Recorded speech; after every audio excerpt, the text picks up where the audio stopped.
Hey chess friends, welcome to a new video. Today we're going to work with some tactical themes. We're going to practice today Underpromotion, one of the most beautiful tactical themes we have in chess. So that's the idea. The rating for the puzzles is going to be between 22 and 25, and all the puzzles will be under promotion. Also, they are random puzzles. I have not prepared the puzzles I will be analyzing, so let's see what we have. But the idea is that I will be analyzing and explaining as I think and as I try to get the solution. So let's start. Okay, in this position it is white to move. We have like two minor pieces down, and also we have like 4 pawns up. So our opponent has 2 knights against 4 pawns. That's the idea. So black king is not does not look very safe here. Also we have the pawn in the 7th rank, which is always very well. So let's see how can we get something in this position. I'm analyzing some checks like bishop here and queen here, but that doesn't give me too much. The king is just coming back, and I don't see a good way to continue. But also I'm looking at this pawn at the 7th. This pawn is blocked by the queen, but also this queen has to do some job over here protecting the knight. So at some point I can make the queen go over here. So I'm planning something like rook takes knight. The idea is that after queen takes rook, I could be able to promote, but if I promote to queen directly, my opponent could have some mate over here. So promoting to queen is not going to work. I could try to promote to knight, checking. That's probably interesting. But still, he's just going to play like king here, maybe, or even king c8. And I think black is fine there. I don't see a way to win in that position. I have a rook down, so I have to checkmate or I'm going to lose. And I don't see a way to checkmate or even to continue with the initiative. So rook takes knight seems interesting, but after queen takes rook, promoting is not going to work. I'm planning something different. I'm planning some check, like bishop here. This is very interesting because if he captures with the queen, then I can underpromote to knight, checking and getting the queen. That's very strong, I think. So I can underpromote to knight, the king comes over here, I take the queen, he takes my knight. I'm not sure about this position because I see I have the queen, but my opponent has a rook, knight and bishop. So I'm not sure I can win in that position. But that's the best line I can find here. I still have like the queen and 3 pawns, so it's probably fine for white.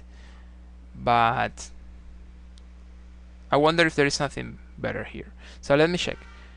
Rook takes knight, queen takes rook. I said bishop c6. If the queen doesn't take and the king goes down, that would be the only move.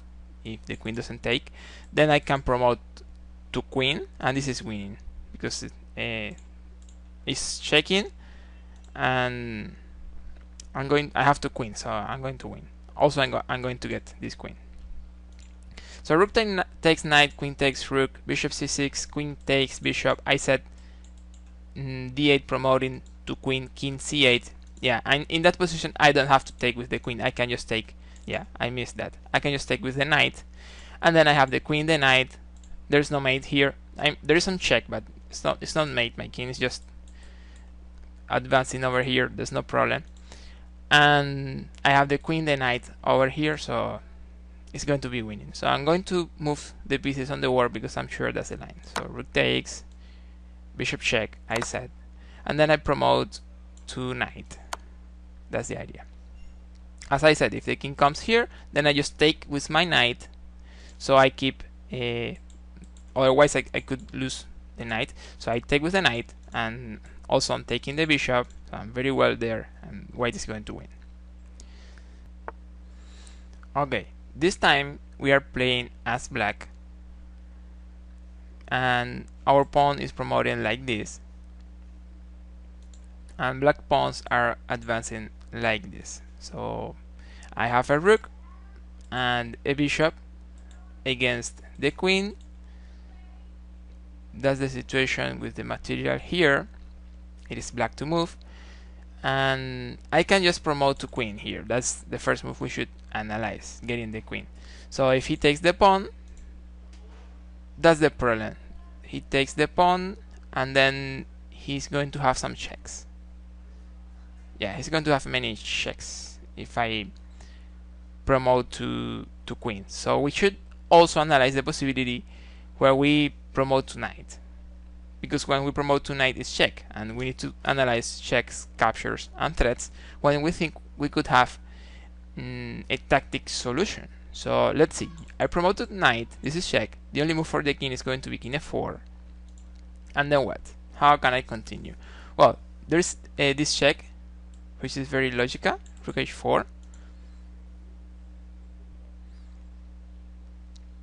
But then white king has like 3 options. White can play king g5, king e5, or also bishop g4. But bishop g4 doesn't seem to be very strong, because I just take the bishop, and then if the king comes here, I have mate in 1 with knight, let's say over here. That's checkmate. And if the king comes here, I have mate in 1 again with rook e4. So f1 promoting to knight, king f4, rook h4, bishop g4 doesn't work. We have to focus now on king e5 and king e5. But also, I need to say that after king e5, there's mate in 1 move. I can just play bishop d4, and this is checkmate. So that's another line we already solved. So let's go back. f1 promoted to knight, king f4, rook h4, and then king g5. This line seems interesting, because the only check I can see, the only good check I can see now is bishop e3, but the rook is hanging, so it's not so clear.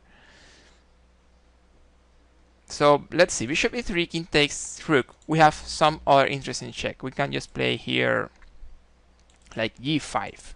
And then the only move for white is king h5. I see another good check here with the knight on g3, but one more time the king is escaping to h6. And then black has this discover check. Remember, we have a bishop on e3. So this discover check is going to be checkmate, I think, because the knight is controlling h5. So I'm going to review here. f1 promoting to knight, king f4, rook h4, and then king g5. The move we said in the analysis was bishop e3. The king takes the rook. We said g5 here. The only move for white is king h5. Then we can play knight g3. The king goes to h6, and then we play g4. And that is checkmate. So the way to win is starting with this underpromotion, underpromoting to knight, and then there will be mate. So we said here rook check, then check, check, check, and mate.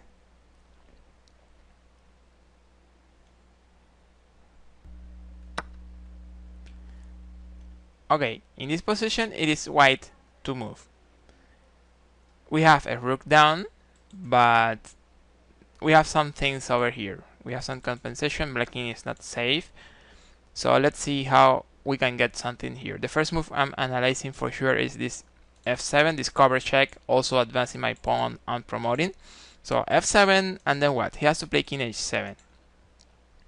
Notice that in this position we cannot stop giving checks because he's mating us over here. So the next move after f7 king h7 is, or could be, f8 promoting to knight. Then the only move for black is going to be king takes knight, and then what? Well, this check here is very interesting because the king has to come to g5, and then I have this idea with check check, which is probably going to be checkmate. So queen h4, the king has to come to f5, and then queen f4. Remember, we have a knight here controlling this square. So this is going to be checkmate. So I'm going to review this line. So f7 discovered check. Black plays king h7. I promote to knight. The king has to take, that's the only move. I can play queen h8, then black is going to move the king to g5, and then we have queen h4, king f5, and queen f4. This is checkmate. So that's the line, I'm sure. So I'm going to play it. f7, I promote to knight, check, and mate in 2 moves. And this time it is white to move. We have a rook and 3 pawns against this queen, so there is some compensation. But how can we win, or at least get a draw here? Let's see. The first move I'm analyzing is just c7 here. If I give black the opportunity to play, they will have some checks. At least they will have a draw, but almost sure they will have something else because there are some things hanging, like this pawn and this rook. So probably black is going to be able to take some of those things. So I'm trying to work with forced variations. So I'm thinking about c7 as the first move. Then black doesn't have too many options. They can sacrifice the queen, which is going to be winning for me. I mean for white. And also they can play king c8. So let's see. c7, king c8. How can I continue with some nice threats here? Well, I'm thinking about some very nice variation after king c8, because in this position there aren't too many options. I mean, if I play b7, the king takes the pawn, and then I don't have too much in that situation. I mean, I cannot check because the bishop is controlling, so I think I just lost an important pawn and I don't have the way to continue. But I'm thinking about the possibility of some under promotion getting the queen. That's some way to win here. So c7, king c8. I'm thinking about this interesting move, rook d8, because I can see that I can bring black king to this square whenever I want, or I can try to do it whenever I want when I play this bishop b7. So that's why I thought about rook d8, bishop takes rook, and then bishop b7. The idea is that if he takes my rook, I can take here, under promote to knight, and then capture the queen. That's what I'm planning. It seems very interesting, and also it seems very strong. Black has some options, so that's what we are going to analyze right now. So we said c7, king c8, rook d8, bishop takes rook, bishop b7, but we know that if the king takes, we win with the under promotion. But what if the king doesn't take and black plays king d7? Well, I think we are winning, but we need to find the right way. For example, I'm analyzing the possibility to promote to queen on c8. The king will have to go to either e7 or e8. And then my queen, if the king goes to e7, my queen could come over here, and then later when the king comes to some light square, my bishop is going to check, and it's going to be very strong. It's going to be winning. Check over here or over here, I think. So If the king comes to e7, I check and I should be winning. If the king comes directly to e8, I can just check with the bishop. And if the king comes to e7, I check with the queen and I'm getting the bishop. If I have this queen's endgame with the bishop and 2 pawns up, I should be winning. Also, I can trade queens very soon in that endgame. So that's the way to win. I'm going to check everything. So c7, king c8, rook d8, bishop takes, and then this beautiful move, bishop b7. If he takes the bishop, I take under promote and win. If he doesn't take the bishop and plays something like king d7, I just promote to queen. The king has two options, king e8 and king e7. If the king goes to e7, queen c5, and then my bishop is going to check with some winning variation. And if the king goes directly to e8, I check first with the bishop and then later with the queen. And at least I'm getting this piece, and the endgame is going to be 1. So I'm going to play that on the board. So we set c7, rook d8 attracting the bishop, bishop b7 attracting the king now, and now we under promote over here and take the queen. So this is the video I wanted to show you today. I hope you have enjoyed these interesting under promotion puzzles. If it was like that, give me some likes. So that's it. Thank you so much for watching. Don't forget to subscribe if you haven't, and see you in the next.